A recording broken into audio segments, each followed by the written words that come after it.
So for today's lesson, we're going to focus on field lines. So this is the beginning of our physics unit, and I am going to be using my original notes package, but you'll notice I'll skip over a couple concepts here or there. So just make sure that you follow along in the notes package and that you are watching all of the videos, making sure that you learn the materials that are in the material that is in the videos. So chapter 1 is all about electric and magnetic as well as gravitational fields. So in this first lesson, I am going to teach you how to draw field lines. In the subsequent videos, you're going to be learning how to calculate different variables within electric and gravitational fields. So this is where your notes package starts off. We're going to skip ahead all the way. So all of this, don't worry about. One of the things that you do need to know is what a coulomb is. So a coulomb, some people call it a coulomb, however you want to say it, doesn't matter to me, but this is a unit representing charge. Okay, so since we're talking about electricity, we need to talk about charges. So in a coulomb, that is our unit to measure any sort of charge. Okay, so this is new, you might not have heard this before, so this represents the electrical charge. So if we're looking at electrons, so this is a very important concept. So if we're looking at how many electrons are transferred for 1 coulomb, this is a number that you need to know. So for every 1 coulomb, you have 6.25 times 10 to the 18 electrons that are being transferred. So if you have 2 coulombs, you just take this number and you multiply it by 2. So if the charge is negative, so if we have like a negative 1 coulomb, it means that you are gaining electrons. Okay, so we know from previous science courses that electrons are negatively charged. So we know that if you have a negative on a coulomb, that is telling you that you're gaining extra electrons. So if you are a positive, it means the opposite, and you are losing electrons or giving the electrons to something else. So it's the transfer of electrons. So if you scuff your feet while walking across a carpet on a dry day, you acquire a charge of negative 55, and then this U sign is microcoulombs. So have you gained or lost electrons? Well, in order to look at that, you have to determine if it's a negative or a positive. So if you look at this number, you have a negative in front, and we just discussed that a negative, so if you have a negative charge, it means you gained. Okay, so it says explain why it is essential for another object to have a charge of positive 55 microcoulombs. So when we're talking about the transfer of electrons, electrons have to be able to flow to create electricity. Okay, if there's not a circuit, a complete circuit, then electricity does not flow. So if something gains electrons, something has to lose electrons. So you are scuffing your feet while walking on a carpet on a dry day, you acquire a charge of negative 55 microcoulombs. So you as a person are negative 55. Well, where did you get those extra electrons from? What were you doing? So in this scenario, you were scuffing your feet, so wiping your feet against the carpet. So the carpet would have the loss of those electrons. Okay, so the electrons went from the carpet to the person. Okay, so I'm going to skip this concept here. I'm going to talk about what a conductor is. So voltages. Energy can be transferred from one object to another, so we just talked about that. The shock you feel after rubbing your feet on the floor and then touching a doorknob is an example. So the person, as they stuff their feet on the floor, the electrons went from the floor to you as the person, and then you touch the doorknob and you feel that shock. Okay, so that shock is because the electrons are now going and leaving you and going to the doorknob. Okay, so a conductor is a substance that can transfer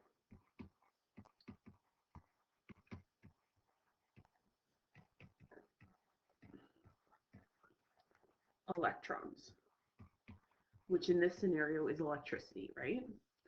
So I'm going to put electricity in brackets. So in the example above here, scuffing your feet on the floor and then feeling the shock after you touch the doorknob, you, the person, is the conductor because the electrons are flowing through you from the carpet to the doorknob. They can't go from the carpet to the doorknob without that conductor. So an insulator. If a conductor is transferring electrons, an insulator is a substance that does not allow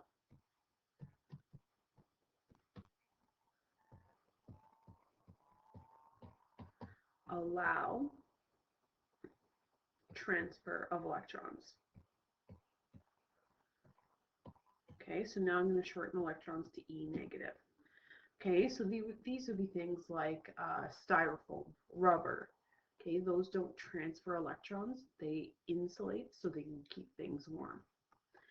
Okay, I am not going to work with this calculation, so I'm going to skip this concept for now. So ignore this one, so don't worry about it.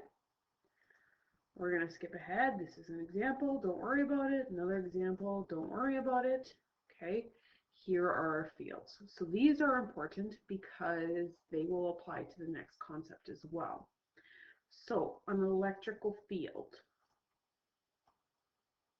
An electrical field is the property of a space around a source charge that enables that source charge to exert forces on other charges entering a region. Okay, that's pretty weird. So I'm going to summarize it as charges affecting other charges.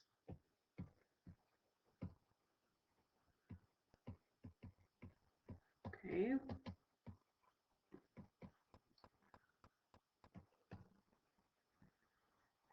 Okay, so positive and positive will repel each other. Negative and negative will repel each other. And a positive and a negative are attracted to each other. So this is a concept that you would have learned in probably grade 9 science because you had a whole unit on electricity. So one of the key properties of electric fields is that they are invisible. Okay, you don't see them. You know they are there because of the effects that you see. So insulators will stand on end. So for example, hair. So hair, if you're near an electrical field, or for example, you can sense that a thunderstorm is coming, okay, because that's all about electricity. Because the hairs on the back of your neck or on your arm will start to tingle and stand on end. So these are referred to as test bodies. So anything that is reacting to a field. So test bodies react to a field and I'm going to put tell you they are there. Okay, so the fact that the hair is standing on end is telling you that there is an electrical field present. Okay, so that's our first field. Our second field is a magnetic field.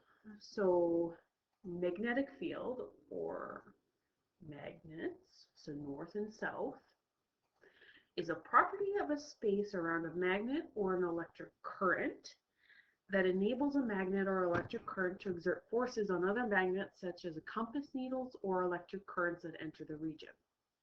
Okay. Again, that is very scientific. So it's saying that magnets and electric currents can cause forces on other magnets and electric currents. Okay, so if you have one magnet coming into contact with another magnet, they're going to react together. Now, the reason why they throw an electric current in there is because if we use an electric current with a wire in a certain way, it can create a magnet. And you would have learned this in previous science courses. So simply put, a magnet or electric, actually I'm just going to call it a current.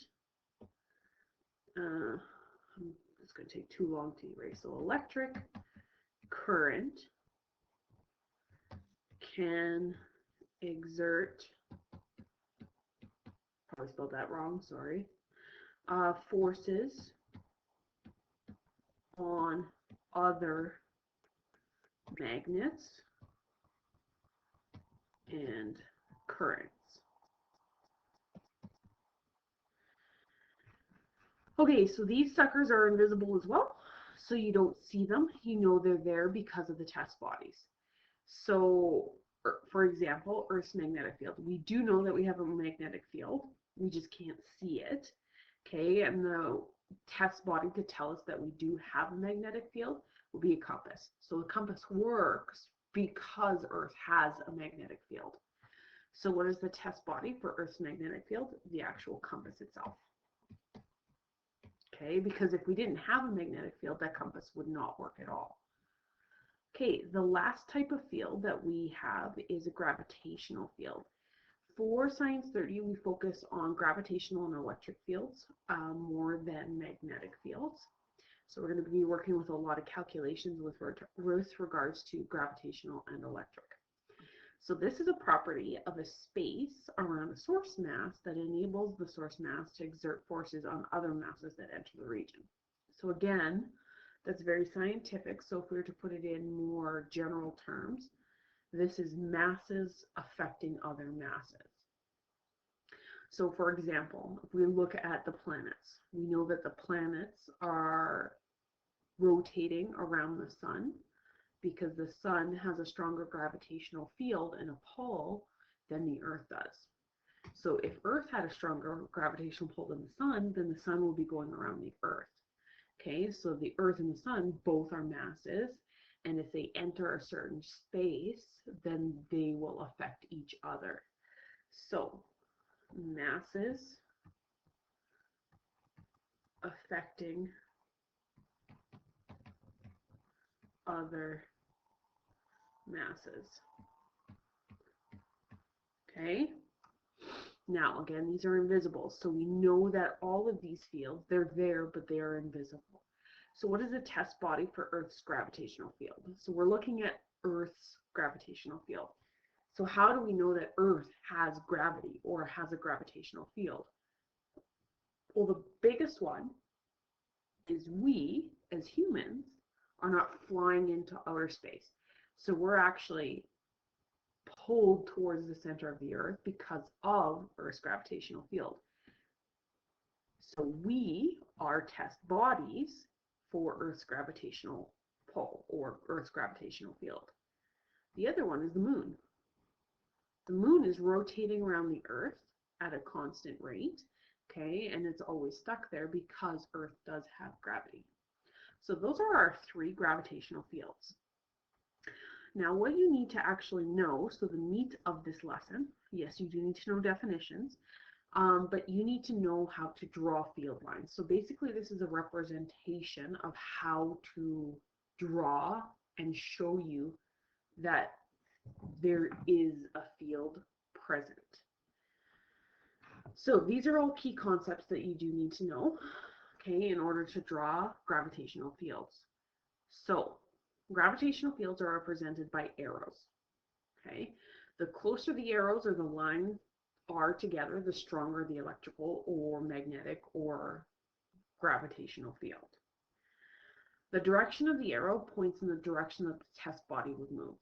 Okay, so people on Earth are the test body, so the arrow should be pointing towards Earth because that's the direction that the test body will move. Okay, these you all have to memorize. So magnetic fields are always going from north to south. Okay, it's never going to be south to north, it's always north to south. So alphabetical order, N to S. Electrical fields are always pointing positive to negative. Okay, so I'm just actually going to draw this out just so that you can actually see what one would look like.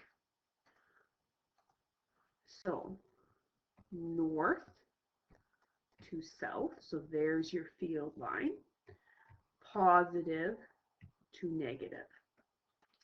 And then gravitational fields always point to the object with the gravitational pull. So if this is Earth, Earth would have the gravitational field, so we're pointing towards Earth. And notice, see how the arrows are closer here, or the lines are closer here versus here? So that's implying that the field is stronger here and weaker out here. Okay, so let's do some examples. So draw a field diagram to represent the following. So a woman's skirt has gained electrons from the carpet.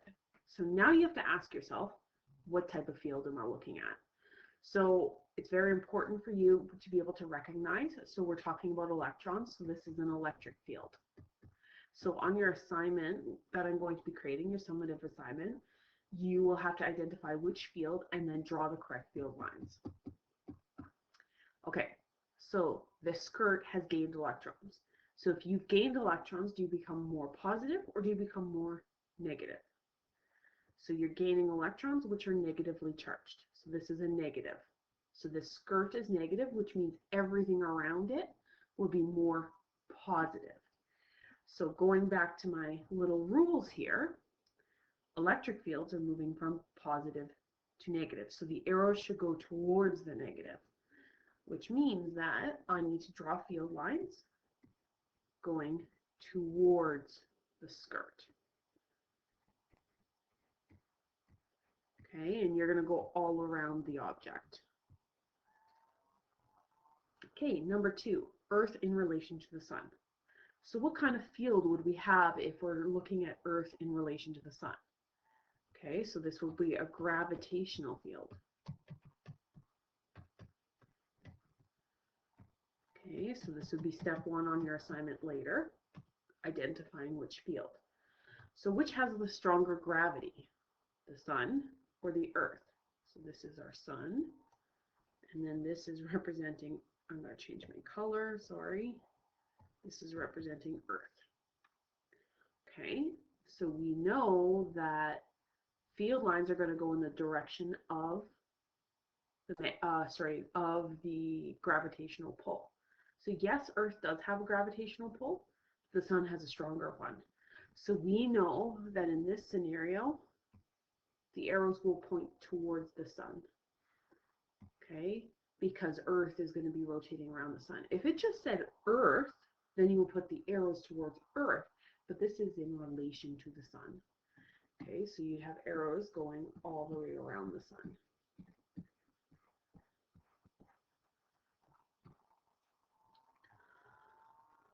Now the last one is Earth's magnetic field. So this one's pretty self-explanatory, magnetic field, because it tells you that it's a magnetic field. Okay, so this is Earth. Now which is north and which is south? It doesn't say on this diagram. So I'm going to put a north in and I'm going to put a south in. Okay, so going back to my little cheat sheet, gravitational field we've done, that's not this one, magnetic, oh here we go. So N to S, so north to south. Now the key thing about magnetic fields is they like to create arcs. So it's not going to go straight from north to south. They like to create these, like, I guess you could call them elephant ears. So going from north to south, north to south. So magnetic fields are always creating these elephant ear kind of structures. So please make sure that when you are drawing your magnetic fields that you're doing the elephant ears, because you cannot, that's how they always are created. And if you go into a physics course, they'll talk more in detail about why, but for Science 30, you just need to know that they create the elephant ear effect. Okay, so I am going to stop the lesson here, and I will post another video on how to calculate gravitational fields and electric fields, and after that you will be doing a summative assessment. Good luck.